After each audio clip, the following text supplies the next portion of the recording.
Okay guys, so let's get part 3 of the punch tutorial out of the way before we move on to anything else. Alright, I'd forgotten about this, sorry, it had slipped my mind. I'm going to have to, excuse the dog with her squeaky ball, I'm going to have to speak quite loud because for whatever reason my phone has decided not to comply when recording video with either my lapel mic or my Bluetooth headphones, so that's where I'm at just now. No idea why. Any tech heads out there that know why that might be. I did do a big kind of memory clear, but I don't know why that would make a difference of my phone. But any tech heads have any ideas, let me know. So I shall try to enunciate as if I'm on the stage. So part 3 of 3. Quick recap. So we break things down into threes, yes? You remember from 1. So we've started with the arms, then the spine. So obviously we're on to the legs now. With the arm it was shoulder, elbow and wrist. With the spine it was the shoulder girdle, the spine and the hips. Or the torso, it was the shoulder girdle, the spine and the hips, yeah? So with the leg, it is, you guessed it, ankle, knee and hip. So when we're actually going to strike, it's really all about extension. And when we're doing this and you're putting it all together, remember, with extension to strike, flexion to retract. All right, super important that we don't just extend and go and leave it out there. All right, because people are like when they punch. All right, and we don't want that. What we want is we want to throw it out and bring it back as fast as possible. We want it snappy, and one of the reasons for that, be it a punch, a kick, whatever, well, depending on kick, is because we don't want to leave it hanging out there to be grabbed or whatever else, but most importantly we want all the energy going into our opponent. Alright, and the longer we spend here, the more energy will rebound back into us. And you can, people pick up shoulder injuries and stuff like that all the time just from hitting bags and things. Alright, I'll not go into tall tales or anything like that of my my past students and stuff that had suffered this and come back to me asking why, and I explained to them. Right, so leg, ankle, knee and hip. So when we put all this together, as I mentioned in video 1, we've kind of done it in reverse order.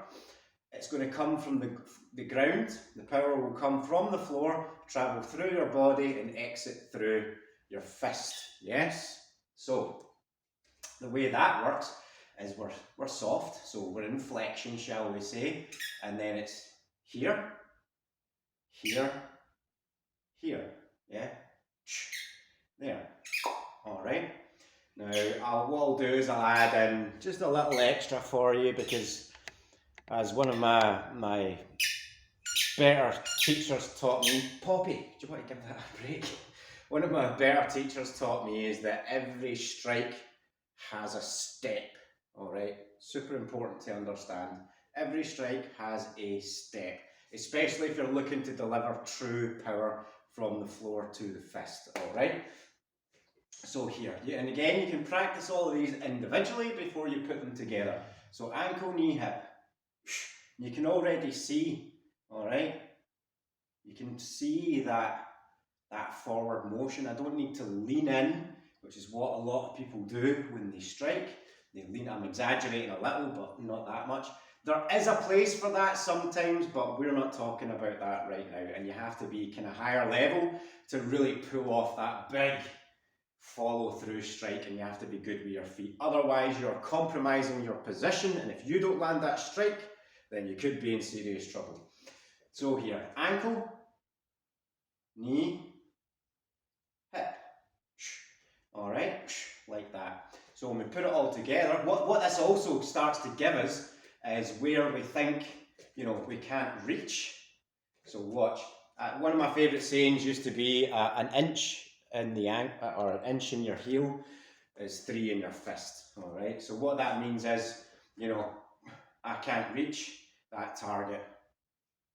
But all of a sudden when I extend, that foot, I'll turn that angle a little bit. All of a sudden, once I extend, yeah, you see that? All of a sudden I have more distance, more reach. I can cover that distance better.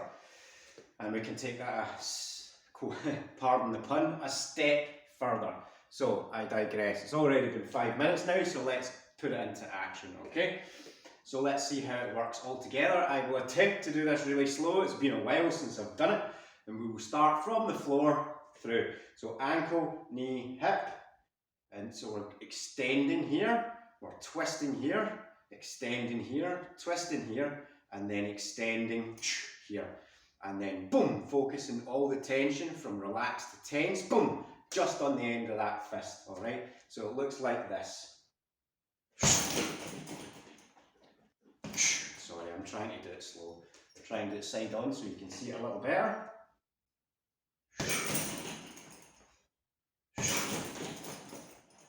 And what you're essentially doing is ending up in somewhat of a, see that line through the body? All right, boom, everything aligns, ends up here. So it looks like this. Other thing that we practice at a higher level is what we call hand before foot, all right? So what we want to be doing, I'm showing you kind of foot before hand here, but really what we want to be doing is sending that fist before we move the rest of our body, because as soon as I do this, or pull back, or anything like that, your opponent, their eyes will see it, therefore their brain will perceive it, although the eyes are technically part of the brain, but for the sake of ease, when their eyes see it, their brain perceives it, therefore whether they know it or not, their body, their nervous system is preparing for impact, all right? So therefore your strike will be less effective. Think of boxers, they use a jab, jab, jab, jab, jab. They put that fist in your face so that when they follow up, you don't see that follow-up coming, all right? And there's good examples of that on the street. We may use verbal cues, things like that. We may distract in different ways so that they don't see the attack coming, all right? So, hand before foot, it looks like this. Yeah, see the hands moving first, and then the body, everything else follows in behind the hand.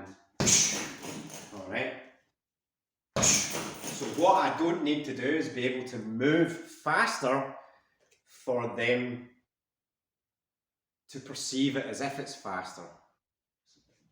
It's maybe not the right way to say it, but basically when their eyes don't catch it as quickly, then to their brain it's happening faster, they can't catch it as fast. We work the same thing with a kick. Yeah, if I do this, and trust me, I've seen some people take full-on groin strikes. I've actually thrown one with a rear leg in the past myself, and when someone's drunk and full of drugs, they can walk straight through that shit, alright? But see, when they don't catch it, boom! It doesn't matter how fucked out their face they are, pardon my French, it's going to take their nervous system by surprise. Bada bing, bada boom, alright? So the last little element we're going to add in here, because I don't want to go on, is a step. Falling step. I'm not going to go into detail of this. This is a whole other video in itself. Excuse me. At least it's not into the lapel mic. It's all we're doing. So see here, I'm pushing. And what's actually happening is my weight is starting to go over my lead leg. So all I want to do is just lift this front foot. I don't even need to do this and step. I'm not even stepping. I just lift my leg and I'm falling forward. Yeah. So if my weight is over 50-50, my centre line, and I lift that leg, I'm going to fall. So I'm using gravity to strike as well. That's why a little guy like me can punch twice as hard as a guy who's much bigger than me. That's one of the little keys, one of the little secrets, and part of the lost art of pugilism as well. It's not taught an awful lot, okay? So put that all together, what we've got is here.